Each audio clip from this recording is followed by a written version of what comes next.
Assalamualaikum warahmatullahi wabarakatuh. Perkenalkan, saya Aldi Dirga Pratama.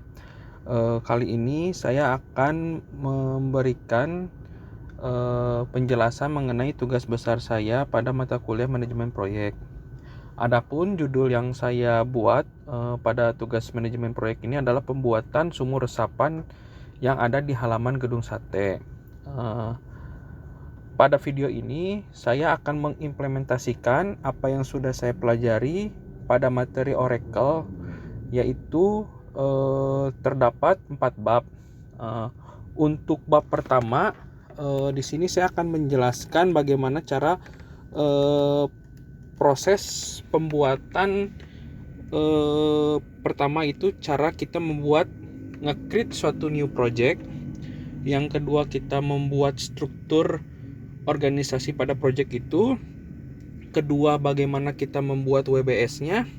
Dan terakhir, bagaimana cara kita membuat activity-nya. Oke, pertama-tama ini saya sebenarnya sudah selesai project-nya, sudah selesai membuatnya. Nah, kali ini saya akan mengimplementasikan yang ada di bab di section 1 di kurikulum Oracle Primavera, yaitu bagaimana kita caranya membuat project. Sebelum membuat project, alangkah baiknya kita membuat struktur project tersebut. Nah, untuk membuat struktur project, pertama kita bisa ke menu Enterprise Project Structure. Nah, kali ini di project pembuatan sumur resapan yang ada di halaman gedung sate terdiri dari hierarki paling atasnya, yaitu PA atau bisa disebut pengguna anggaran, PPK penjabat pembuat komitmen, PPTK penjabat pelaksana teknis kegiatan, PT pejabat teknis, TA tim administrasi, dan TPHP adalah tim pemeriksa hasil pekerjaan. Nah, untuk struktur organisasinya bisa kita lihat kepada menu ini menjadi chart view. Nah, jadi seperti inilah struktur project pada pembuatan sumur resapan. Nah, setelah kita menginisialisasi pembuatan struktur organisasi, nah di sini sih sebenarnya bisa di customize ya teman-teman.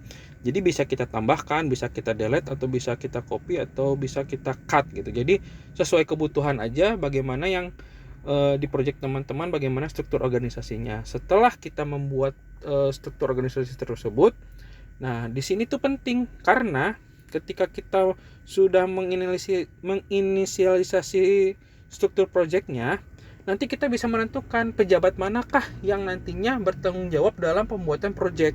Nah, pada studi kasus saya, yang membuatnya ini nanti adalah pejabat teknis. Nah, jadi pejabat teknis ini akan membuat gambaran dari WBS-nya, activity-nya. Nah ini nanti tinggal di ini aja ya teman-teman.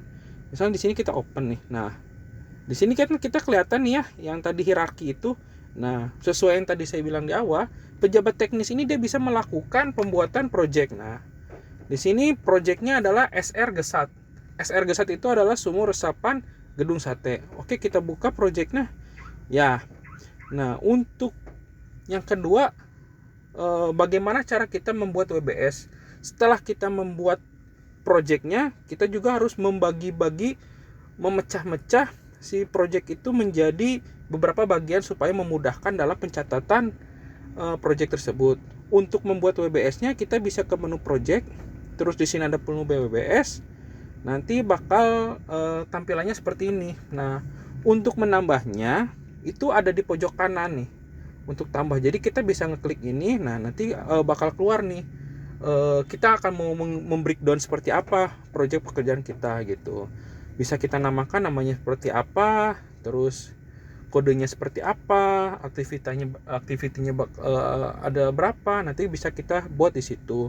Nah, setelah misalnya tiba-tiba ada error atau apa, bukan error sih sebenarnya, kalau salah penginputan kita bisa menghapus WBS tersebut. Nah, yes, menghilang. Nah, tidak hanya menghapus, tapi kita bisa membuat hierarki dari WBS tersebut. Apakah dari WBS ini ada anaknya lagi ini bisa. Jadi misalnya contoh kita membuat satu WBS, ternyata ini anaknya dari SR3 gitu. Nah, di sini kita tinggal pindahkan ke kiri jadi main utamanya.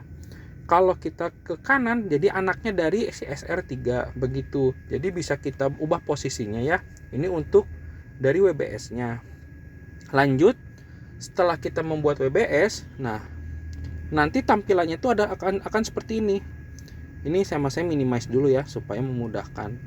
Nah, sesuai yang sama kita tadi buat, di sini kan saya di sumur resapan ini ada 3 WBS ya. Jadi ada kick off projectnya, pekerjaan tanah, pekerjaan pasangan sesuai ya sama yang ada kita buat di sini gitu. Jadi ini terserah teman-teman mau nambahnya seperti apa. Nah, setelah itu kalau kita mau menambahkan activity, kita bisa. Jadi pada kick off project ini ada satu activity, yaitu projectnya dimulai. Jadi pendatanganan atau apa, nah itu bisa kita tambahkan di sini seperti sama kayak WBS. Nanti kita tambah di sini. Nah, nanti munculkan activity barunya. Nah di activity ini kita bisa menentukan kapan ini projectnya selesai, kapan projectnya ini berakhir. Nah, sama seperti halnya WBS. Jadi activity sama WBS itu hampir mirip lah gitu teman-teman. Itu untuk cara ini. Menghapusnya pun sama, bisa kita langsung klik kanan atau kita bisa di bagian menu sebelah kanan nih ada tombol merah, kita hapus. Nah, dan yang terakhir pada section pertama itu yang ada di kurikulum Oracle itu adalah bagaimana cara kita mengset kalender. Nah, namanya suatu project pasti itu ada kalender kan. Nah, di kalender ini ada 3 macam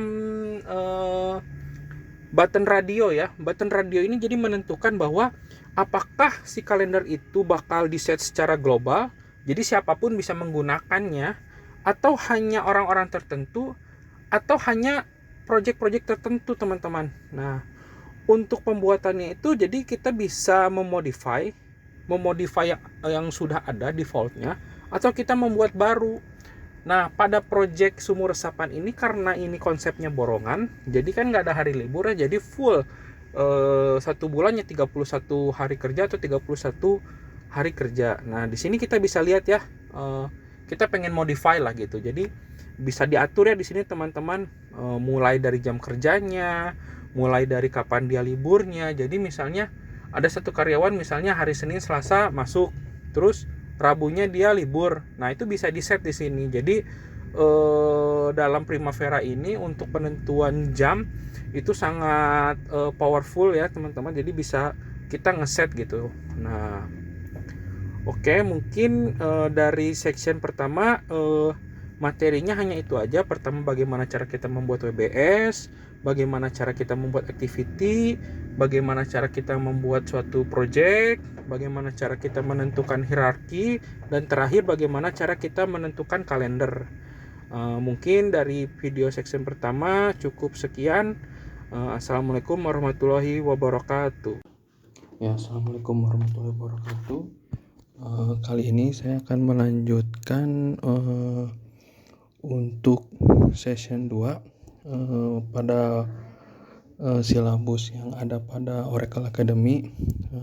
Pada silabus yang kedua ini kita akan belajar mengenai, yaitu pertama tentang suksesor dan predecessor.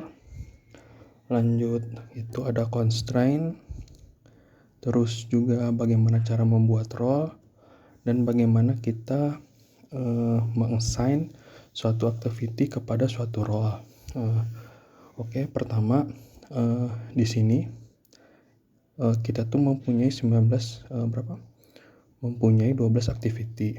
Nah, setiap activity tersebut dia tuh mempunyai suksesor dan predecessornya masing-masing. Contoh, pada project A1000 itu kan permulaan di project. Jadi dia itu tidak mempunyai predecessor. Mengapa demikian? Karena di start project itu merupakan tahap pertama di proses tersebut. Nah, lanjut di WBS kedua itu tuh kan ada galian tanah. Nah, untuk mengassign successor atau predecessor, kita tinggal mengklik assign. Jadi ketika permulaan project itu langkah selanjutnya yaitu galian tanah. Maka di sini kita akan menulis suksesornya itu nanti menulis galian tanah. Sedangkan predesesornya itu yaitu ya si start projectnya tersebut. Nah, setelah kita menentukan tersebut, kayak contoh di urukan tanah kembali. Setelah kita melakukan proses galian tanah, langkah selanjutnya apa? Nah, berarti di sini bisa membuang tanah bekas, pasangan bata sesuai dengan manajemen proyek dalam assign suksesor dan predesesornya.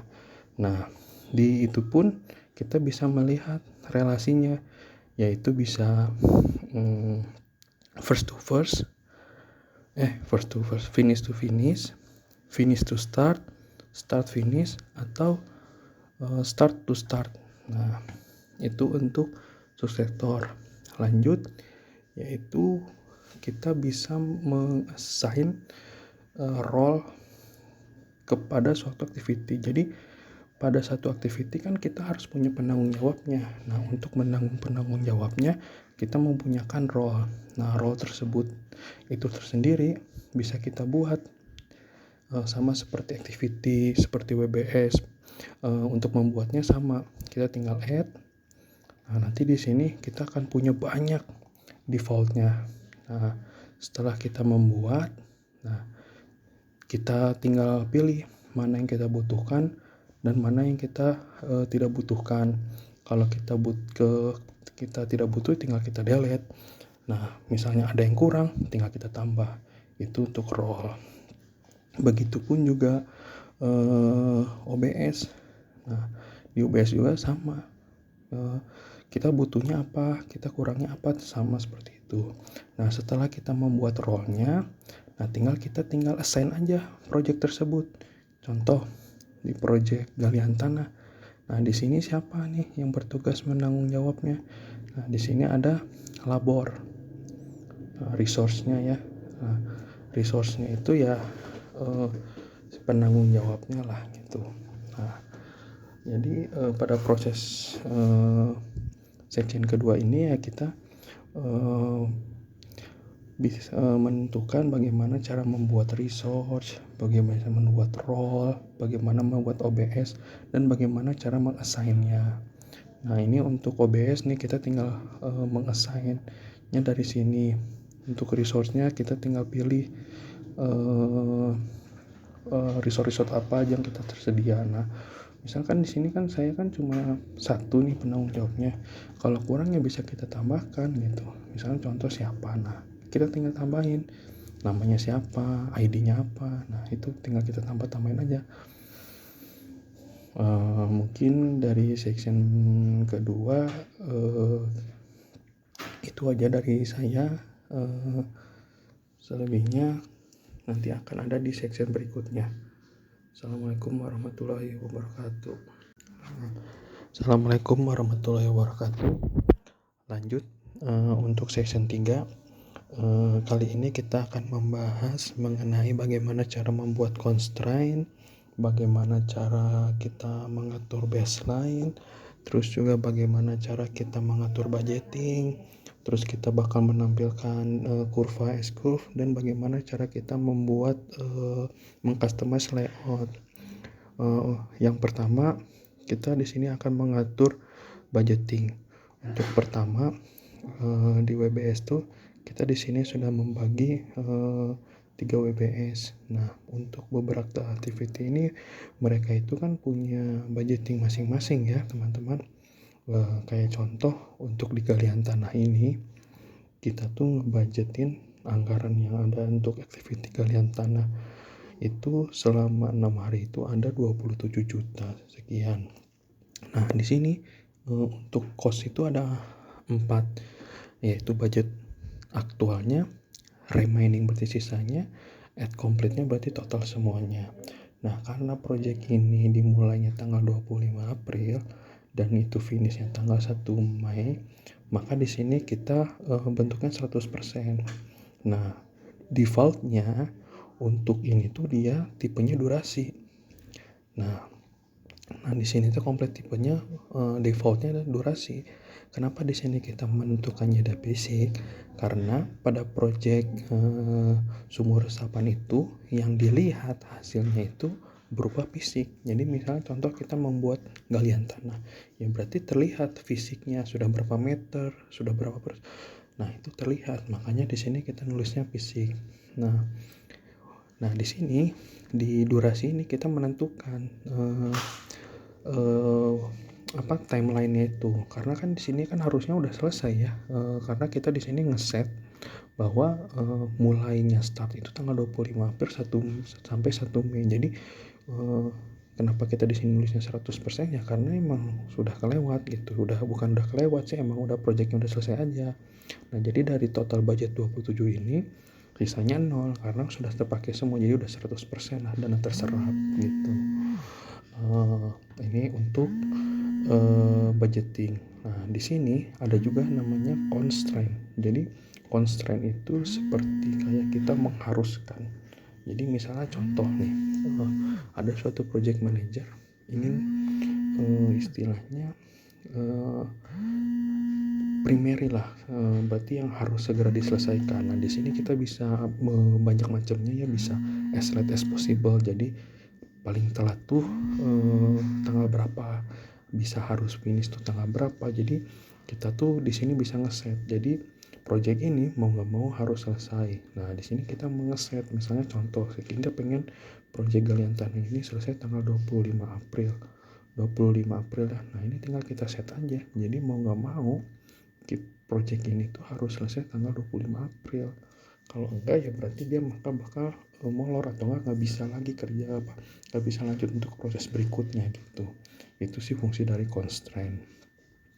Nah, karena kita di sini nggak pakai constraint, maka kita nggak usah ya. Nah, ini sih sebenarnya contoh aja. Jadi ya sebenarnya seharusnya sih pakai constraint supaya project itu sesuai dengan apa yang kita rencanakan. Itu untuk constraint-nya tersendiri. Nah, begitu juga dengan project-project yang lain kayak urukan tanah gitu. Nah, karena ini projectnya udah tinggal sedikit lagi ya. Nah, contoh nih di activity yang 1100 ini tuh kan harus selesai sampai 23 Juni. Nah, karena ini project sekarang itu memasuki tanggal 16, berarti kan ini harusnya total pekerjaan itu adalah 18 hari.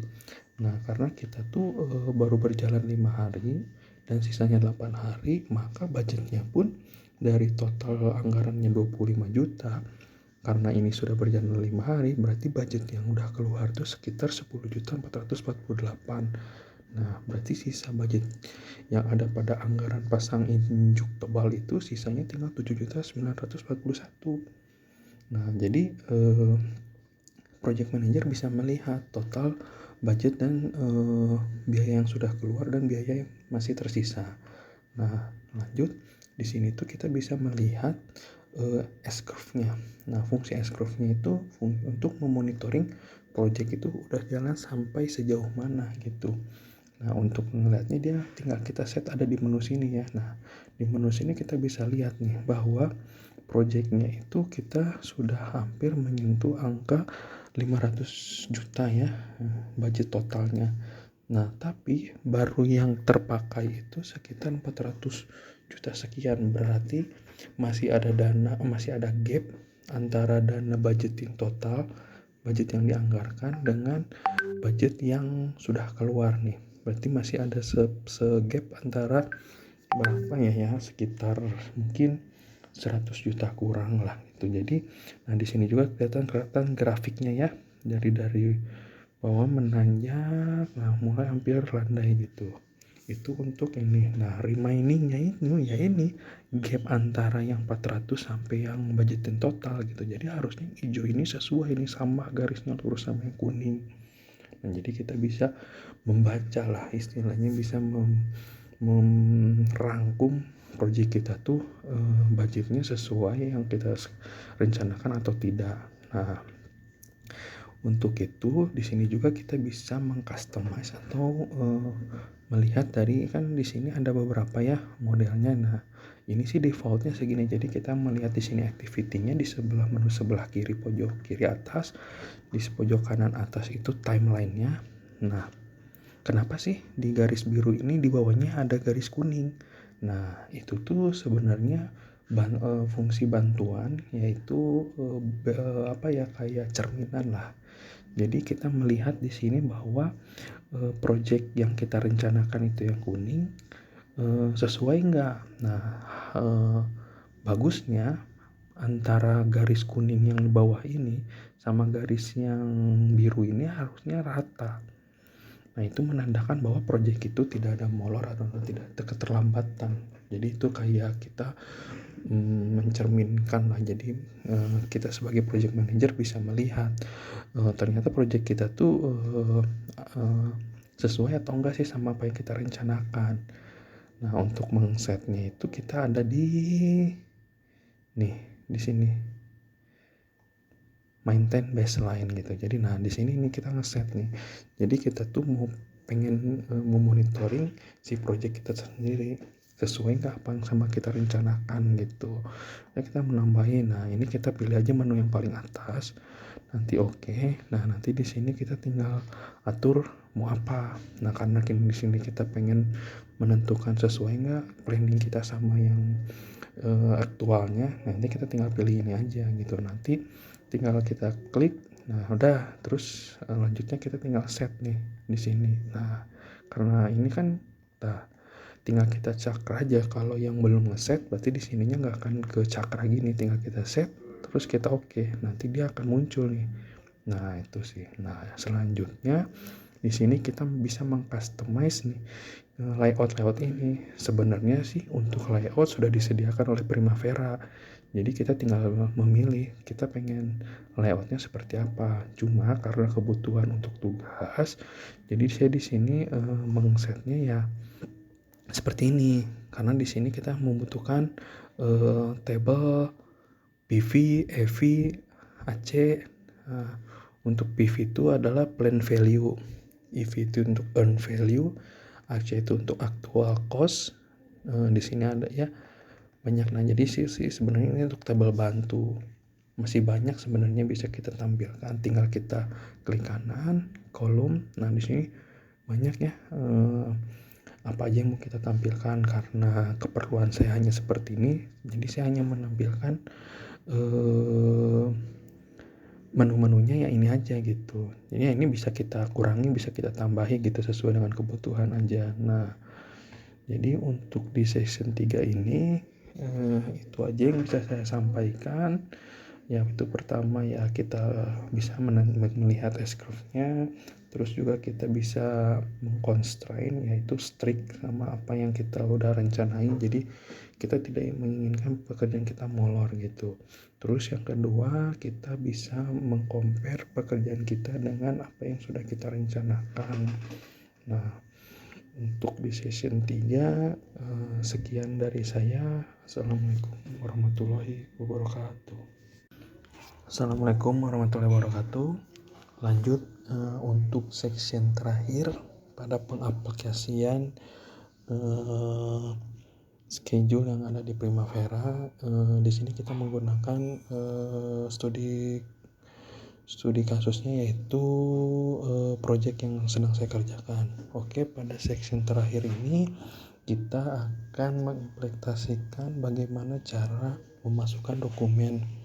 Jadi kayak contoh kita misalnya dalam perjanjian antara pihak satu dan pihak kedua itu kan ada dokumennya. Nah, Primavera ini memfasilitasi untuk import dokumen tersebut ke dalam project.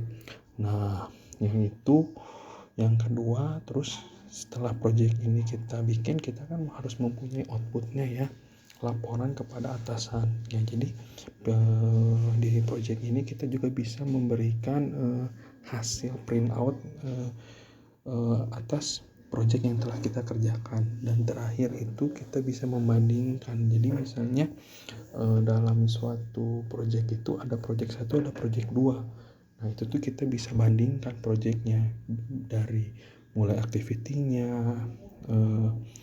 timelinenya itu bisa kita bandingkan di Primavera itu. Oke, kita coba yang pertama, yaitu bagaimana cara kita memasukkan dokumen ketika kita mempunyai dokumen acuan pada suatu proyek. Lanjut aja kita implementasikan. Jadi di sini kita ubah dulu ya ketampilannya untuk ketampilan detail supaya memudahkan. Terus di sini itu kan ada namanya di pojok kiri bawah namanya WPS atau dokumen. Nah, sebelum kita mengklik ini WPS dan dokumen, kita pastikan dulu activity apa yang bakal ada dokumennya. Contoh di sini kita setelah project ya, istilahnya pendatanganan dokumen atau apa, atau ikatan kerja atau apa. Nah, ini kita bisa klik di sini lalu kita klik WPS-nya. Nah, nanti di WPS ini kita bisa menuliskan, bisa menambahkan dokumen apa, misalnya contoh dokumen kontrak kerja gitu. Jadi dari dokumen kontrak kerja ini referensinya apa, statusnya apa itu bisa. Nah, nanti di sini tuh kita juga bisa mengupdate versinya, dokumennya tipenya apa. Nah, di sini banyak nih ya. Jadi emang Primavera ini memfasilitasi untuk manajer proyek gitu. Nah, di sini kita bisa menulis revisinya tanggal berapa gitu. Nah, terus deskripsinya kita bisa menjelaskan bahwa dokumen ini berisi tentang apa-apa gitu. Jadi ya secara ringkas aja sih. Nah, terus misalnya sebelumnya kita udah membuat nih. Nah, kita tinggal masukin aja nih filenya. Filenya ada di mana? Contoh misalnya ini nih. Kita dokumen katakannya kita open, terus kita di sini kita masukin. Nah, nanti dokumennya itu langsung, jadi nanti ketika itu langsung ada di sini bahwa setelah project tersebut mempunyai dokumen gitu. Itu untuk yang dokumen. Lalu yang kedua, bagaimana cara kita melakukan print out project yang sudah kita kerjakan. Nah, karena kita kan butuh hasil print outnya gitu. Jadi di Primavera ini juga kita ada fasilitas mengcustomize ingin seperti apa sih hasil print out yang kita keluarkan. Contoh di sini kita kan misal print preview ya. Nah, ternyata seperti ini nih hasilnya. Nah, ini kan potret ya. Kalau potret itu kan ada kepotong nih, ada informasi yang kepotong. Nah, itu kita bisa setting. Nah, setting itu ada di page setup. Nah, di page setup, nah ini kan potret, tinggal kita buat aja landscape. Nah, di sini tuh juga kita bisa men-zoom, misalnya terlalu kecil kah atau terlalu besar, ini bisa kita atur. Marginnya mau seperti apa. Nah, ada satu fasilitas yang sangat membutuhkan, yang sangat membantu lah dalam untuk memberikan laporan kepada pimpinan, yaitu ada header dan footer. Nah, di header dan footer ini bisa kita lakukan customize. Contoh kayak kita buka map. Nah, di situ kan kayak ada legendnya. Kita mengasih tahu nih apa aja sih maksud dari garis-garis yang ada di sini nih. Contoh biru ini apa sih gitu, kuning ini apa sih. Nah, ini bisa kita tulis di sini. Nah, terus di sini ada logo, ada apa. Jadi ini bisa kayaknya kita terlalu banyak untuk 4, cukup saja 2 untuk di atas satu logo. Nah ini bisa kita tulis, bisa misalnya revisian. Jadi contoh misal atasan melakukan revisian. Nah, ini bisa kita masuk nih. Misalnya ada revisian di tanggal 2030. Nah, revisiannya apa? Misalnya masih kurang lengkap dokumennya. Nah, ini kita juga bisa ngecek siapa ininya. Nah, misalnya kita add aja. Nah, udah. Terus fontnya juga kita bisa ubah ya.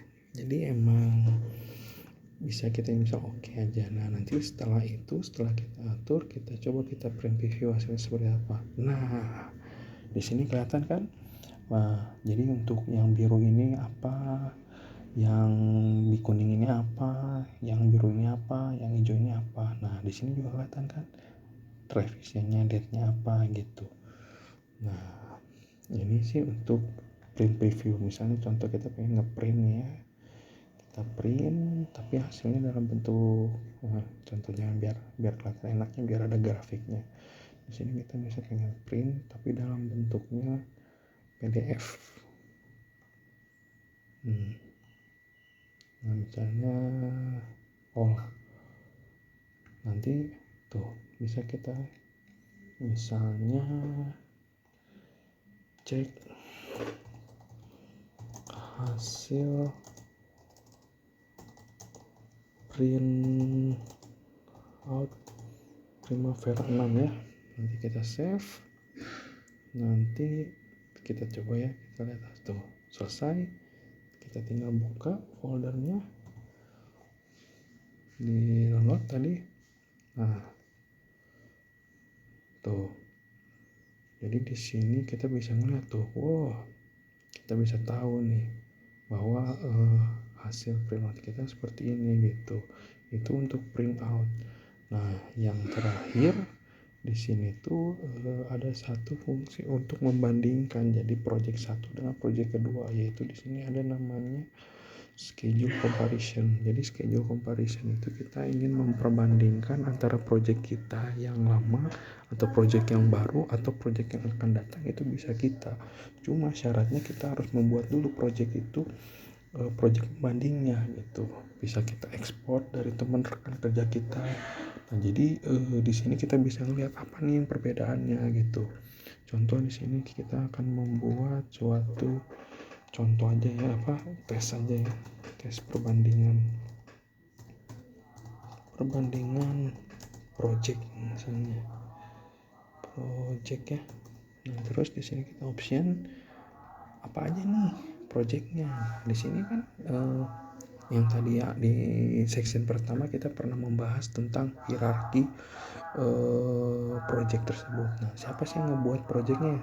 Ini nih si pejabat teknis ini dia punya project. Nah tinggal kita add. Nah pembandingnya apa gitu, karena di sini saya hanya cuma punya satu project ya, contoh aja ya, ini kita akan membandingkan project yang sama gitu ya. Kita add. Nah nanti kita bisa ngelihat ada apa aja perbandingannya yang antara ini. Nah karena di sini nggak ada yang, karena kita membandingkan project satu dengan project yang satu lagi ya, jadi di sini nggak ada perbandingannya. Tapi jika project tersebut ada banyak, nanti di sini kita bisa kelihatan nih apa aja yang beda gitu. Mungkin itu saja yang ada di section 4. Kurang lebihnya saya minta maaf. Sekian presentasi dari saya. Assalamualaikum warahmatullahi wabarakatuh.